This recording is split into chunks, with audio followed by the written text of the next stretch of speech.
Every ballpark is its own little cathedral. Whether fans realize it or not, when they pass through the gates, they're walking on consecrated ground. Because wherever baseball happens, something holy has occurred.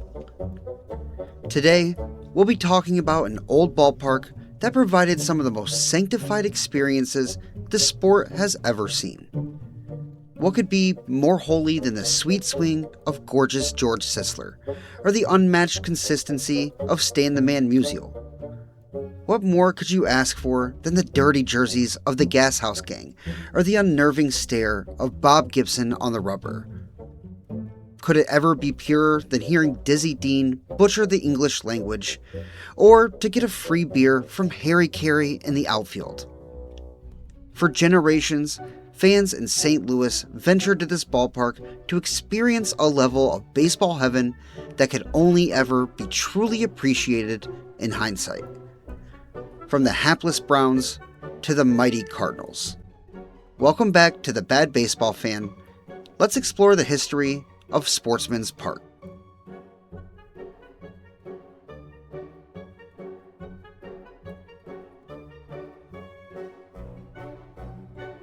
Before we dive in, just a quick reminder to like, comment, and subscribe to the channel. Your engagement goes a long way toward getting these videos out to new people and making all of this work worth it. Let's dive in.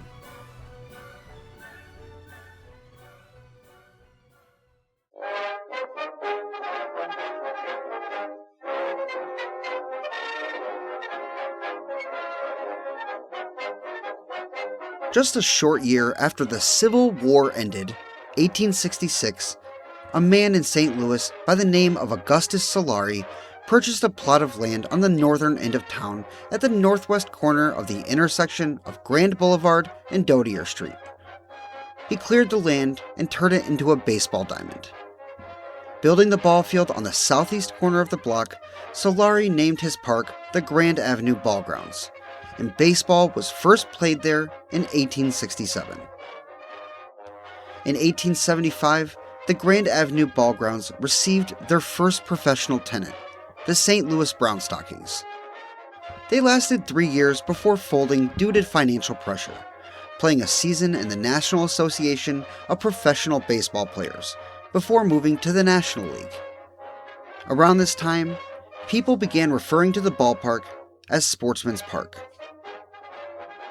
In 1880, local sports writer and future founder of the Sporting News, Alfred Spink, linked up with Chris Vandera, owner of a beer garden called the Golden Lion.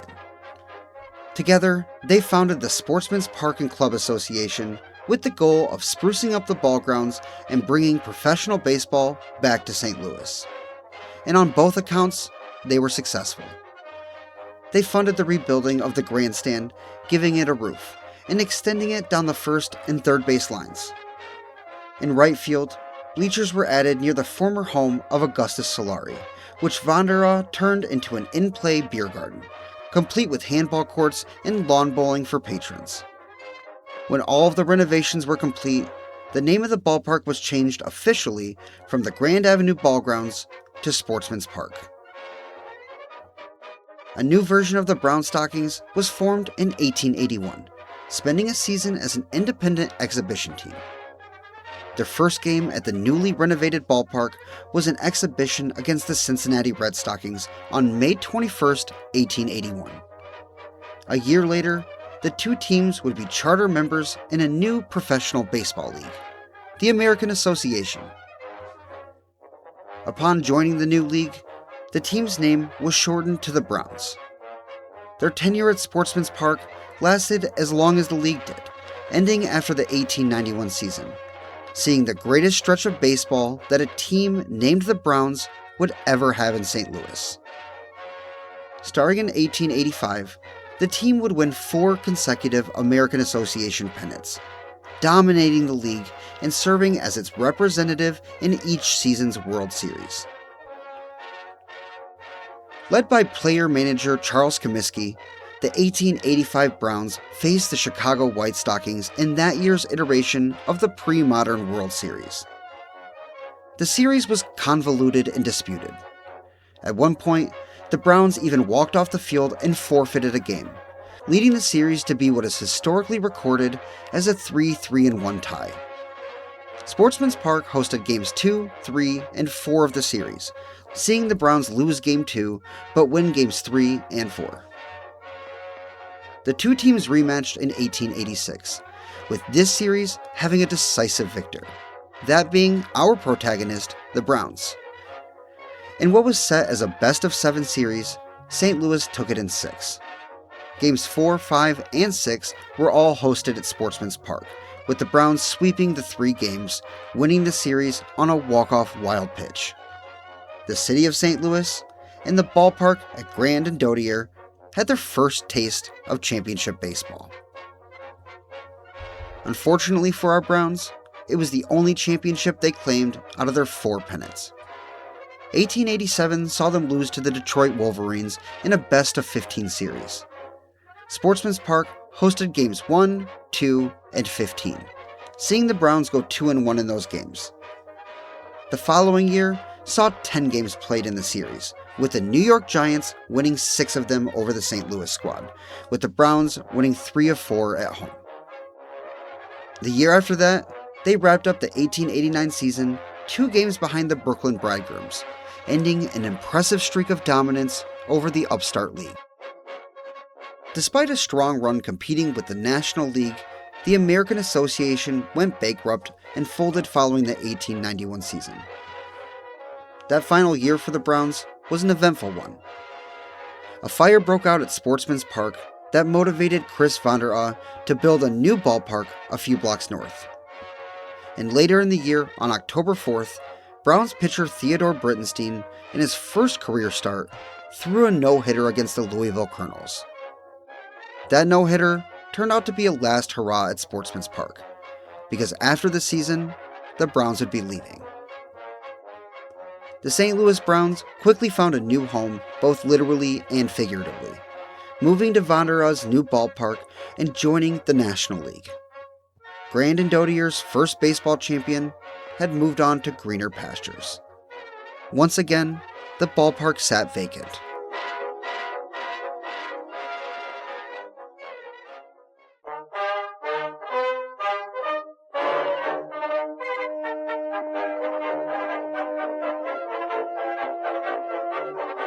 When the Browns moved out of Sportsman's Park and into their new digs, they decided to drop the brown color and adopt a vibrant red instead, something the team would soon be known for.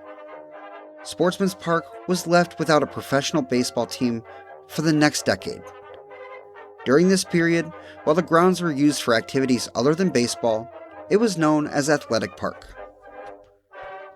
The park's old tenant, now called the Cardinals, played a single game back at Sportsman's Park in 1901 due to a fire breaking out at their new field and needing repairs. The experience was so awful that their stint there lasted just one game before the team just decided to play on the road instead.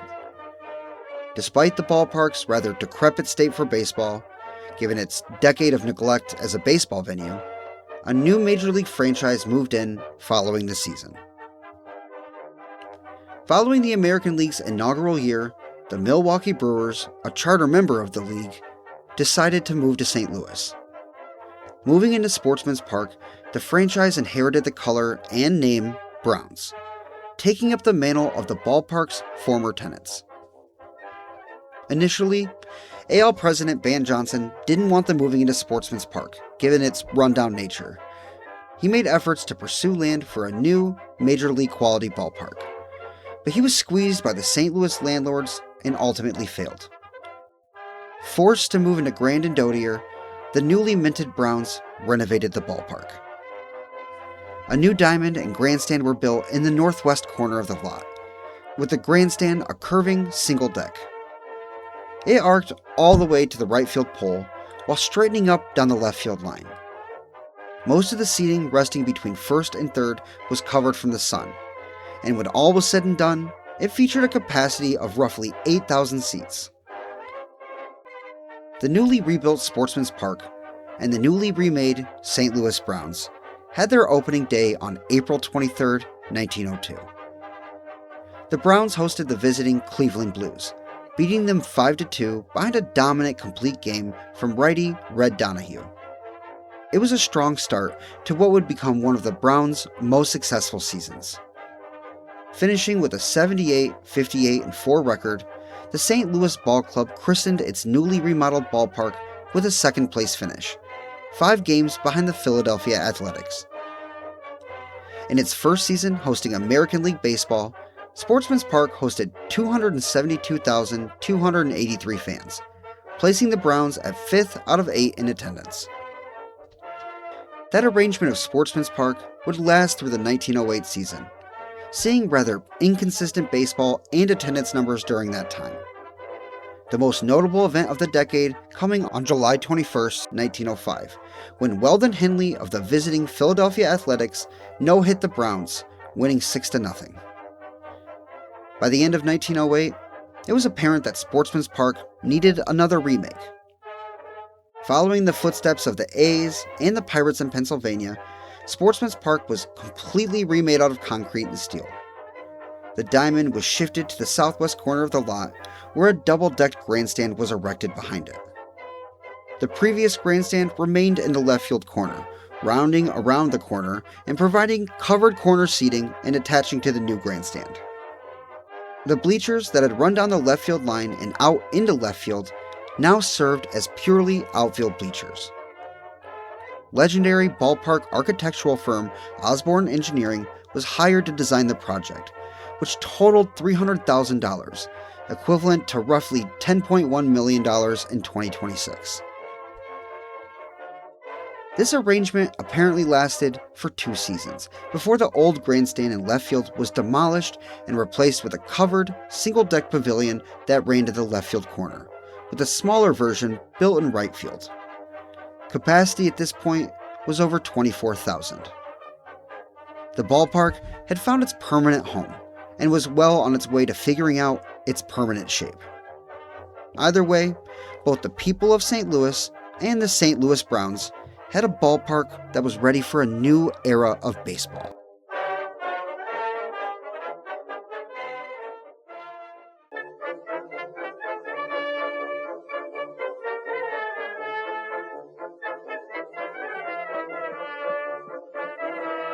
When the renovations finished, the Browns christened their remodeled ballpark by losing 107 games in both 1910 and 1911. Both years, the shiny new Sportsman's Park finished dead last in attendance. That trend continued throughout the decade, with 1916 being the only season in which they produced winning baseball. Finishing that year 79, 75, and 4, they would return in 1917 to produce an unfortunate 57, 97 in one season. At the very least, the early half of 1917 was eventful. Between mid-April and early May of 1917, Sportsman's Park played host to 3 different no-hitters, all involving that year's eventual champion, the Chicago White Sox. The first came from the arm of Chicago's Eddie Seacott on April 14th, with the Sox taking the game 11-0. A few weeks later, with the White Sox back in town, Browns pitcher Ernie Koob got a no-hitter of his own, blanking the Sox 1-0. Then, the very next day, in the second game of a doubleheader, the Browns' Bob Groom threw one of his own, shutting down the White Sox 3-0. The fans may have had to suffer through miserable baseball again, but at least they were treated to a little history to wash down the pain. While the Browns spent their years at Sportsman's Park lurking in the basement of the American League, a few blocks away, the Cardinals were fighting for their lives to field consistently competitive teams. By the end of the decade, their old wooden ballpark, Robeson Field, was woefully out of date and was either in need of rebuilding or abandonment. In 1920, the ball club was purchased by a local automobile dealer named Sam Bredin, who immediately began negotiations with the Browns to move the Cardinals back to their original home.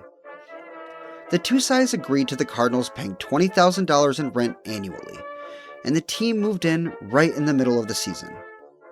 Their old ballpark, Robeson Field, had been the last wooden ballpark across all of Major League Baseball.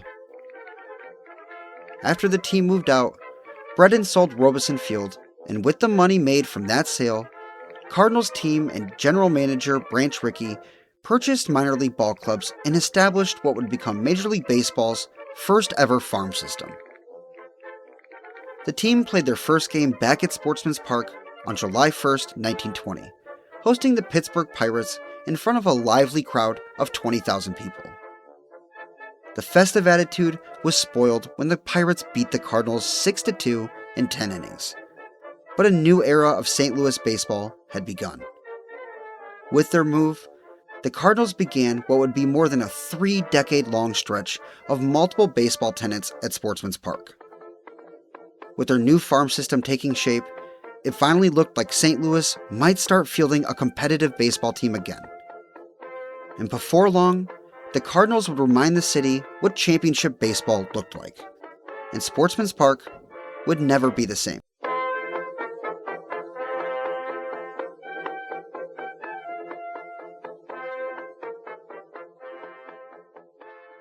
Thank you for watching The Bad Baseball Fan.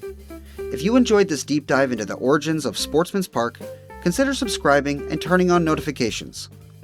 Don't forget to like and subscribe, and check out the store for merch if you want to rep your favorite YouTube channel.